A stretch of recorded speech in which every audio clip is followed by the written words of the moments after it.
Hi, Grant. Hi, Adam. You okay?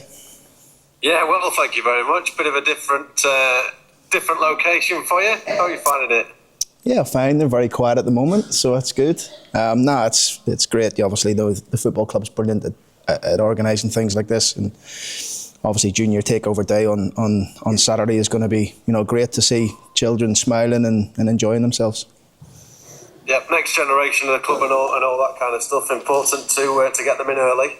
Absolutely. I think there's quite a few Doncaster Rovers fans in here, which is great, and start them young and hopefully they stay and support us for many years to come. Look, I appreciate it's been a tough international break for you personally, but from a footballing perspective, has it been as useful as you'd hoped it'd be?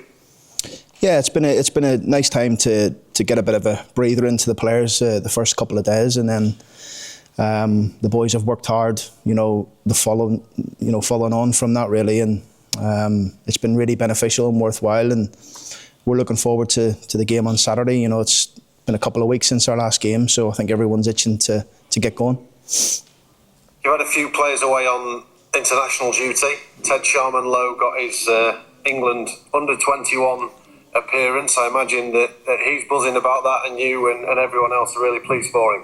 Yeah, we're delighted for him. He's deserved it. Teddy's a young player who obviously is first loan where he's been playing, and for him to make his England 21 debut is great for him. Also, the work that Kyle Leathern has put into him as well. So, delighted for Teddy, and I'm sure his family were really proud watching him.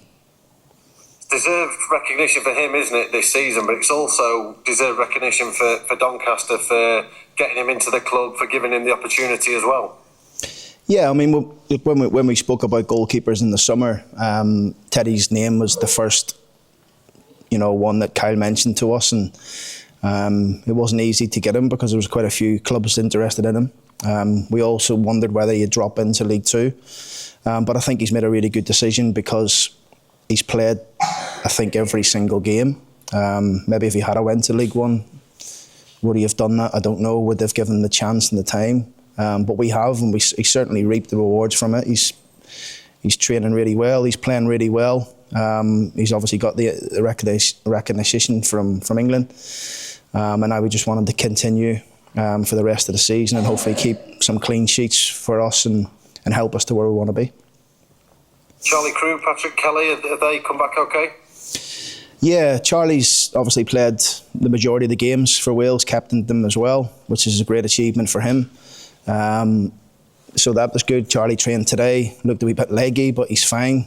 PK played, and I think he played 45 minutes in the first game, the whole second game, and then about 70 or 80 minutes in the third game. So yeah, he's fine as well.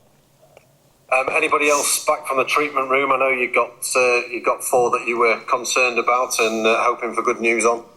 A bit of a mixed sort of bag, really. Some good news and some not so good news, really. But yeah, it's like I say, we tried to push to try and get players back. We have with 1 or 2. 1 or 2 probably won't make it. But yeah, the medical team's worked very hard to try and help them to get back as quick as they can. I'm going to assume by that you're not going to name names and say who's available and who's not then for the weekend. No, I think we're on Thursday now. I think you know me now, Adam, and I'm not going to start saying things like that. So we've worked hard. Dave and the team have worked hard to try and get the boys back. And as I've always said to you before, we've got a really good squad. The depth's strong. People are waiting for their chances. So yeah, that'll happen again on Saturday. Richard Wood is obviously a big benefit right now. I know there were times this season when you didn't think you'd have him back. He thinks he can continue to play into his 40s. Do you think that's a possibility?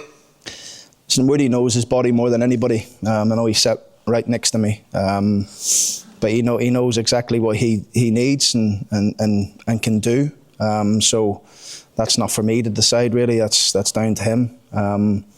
But he's massive for us to be back in the pitches. I know I've missed a few days myself, obviously some family personal reasons, but the reports have come back and he's trained fantastically well. He's getting better all the time, so he's going to be huge for us for the last 9 games. And not to make him blush, but in terms of what he brings from a leadership perspective, not just the armband, but everything else, if you are going to get this season over the line, that's going to be huge, isn't it, over the next few weeks? Yeah, well, he's been there and done it. And I've no doubt when you speak to him here in a minute, he'll be telling you he'll want another promotion on the CV. So, that's our motivation. That's all of our motivation, is to try and get out of this division. We've got some tough games, but games that we feel that we can, have a real go at. And Woody will be, he'll be key to that. It's in your hands with 9 games to go. How imperative is it that you keep it that way? I think we just got to take it one game at a time, as we always say. The first one's on Saturday.